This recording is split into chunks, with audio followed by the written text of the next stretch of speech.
আমি শুধু দুইটা কথা বলার জন্য দাঁড়িয়েছিলাম।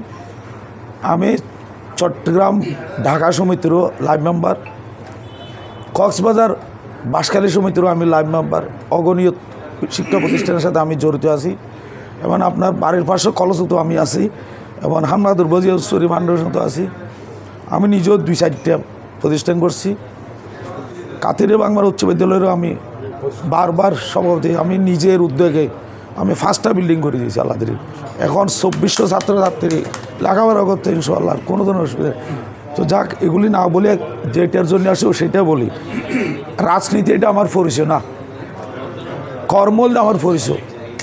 আমি এই চট্টগ্রামবাসীর পক্ষে আমি এই আওয়ামী লীগের দুঃশাসনে আমি চেয়ারম্যান হয়ে 3বার।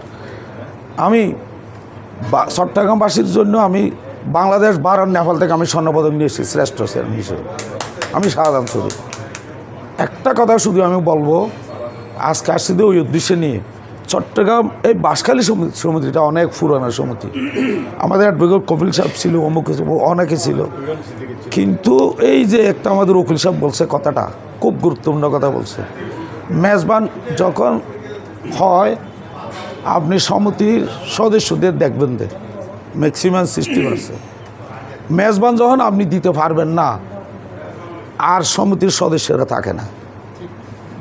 আমার কথা যদি কেউ রাগ করলে মাফ করে দিবেন। আমি কিছু সংশোধনী আনার জন্য যদি সুযোগ হয় আমি কথা বলবো। একটা গড় করতে যেন 4টা স্তম্ভ লাগে। যদি একটা স্তম্ভ যদি ফরি যায়, গড় এটা আর টিকে না, টুটে টুমুরে একটু ফরি যায়। সমিতি যেহেতু এটা বহুদিনের পুরোনো সমিতি, অনেকে নেতৃবর্গ এসে আমরা দেখছি সুযোগ যখন না থাকে চলে যায়। সেই জন্য আমাদের যারা দায়িত্বতে আছে, যদি সম্ভব হয় আগে এই বাঁশখালী সমিতির নামে একটা ট্রাস্ট খুলতে হবে। এটা 10 লাখ টাকা হোক, 20 লাখ টাকা হোক, 1 কোটি টাকা হোক। আপনি যখন এখানে গরু জবা গাড়িতে পারবেন না, ওই সমিতি আর টিকে না।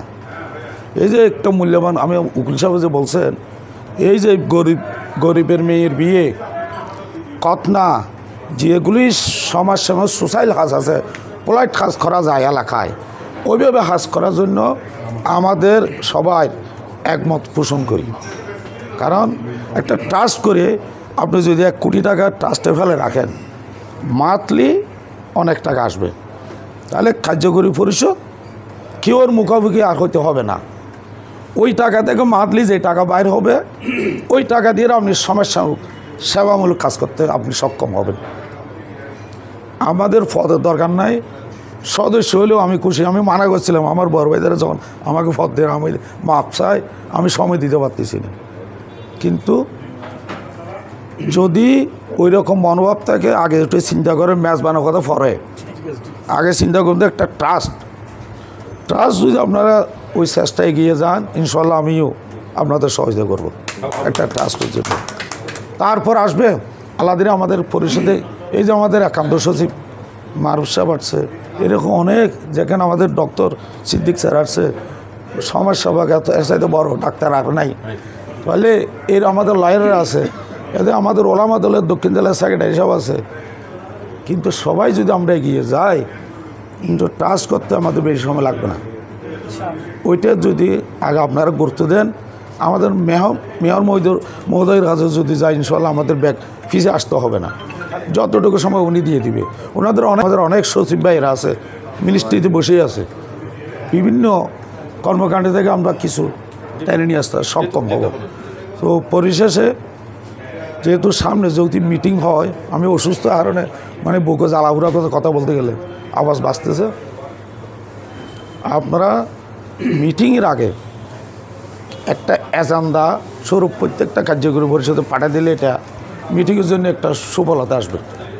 তাহলে মিটিংয়ে আসার আগে ওই এজেন্ডাগুলো ঠিক করে আসতে পারবে, কী করতে হবে। কিন্তু এখানে আসবে সবাই মূল্যবান মানুষ, সময়টা যেন নষ্ট না হয়। তো পরিশেষে আপনাদের গঠনমূলক বক্তব্য শোনার জন্য অপেক্ষা করব এবং এই বাঁশখালী সমিতি যেন পরিচিতি দিতে পারি। একটা এই যে আমাদের মারুফ সাহেব বলছে একটা জায়গার কথা, ইনশাআল্লাহ আমাদের আগে একটা আমরা যদি মরিয়ে যাই, বাঁশখালীর ছেলে সন্তান সুশিক্ষিতরা আসি যেন ওখানে অবস্থান করতে পারে, একটা ঘর বা অফিস খুবই দরকার। ওইটা ইনশাআল্লাহ আমরা করতে পারবো। তো সবাই সুস্বাস্থ্য কামনা করে, মঙ্গল কামনা করে আমি আমার বক্তব্য শেষ করছি। আসসালামু আলাইকুম রহমতুল্লাহ।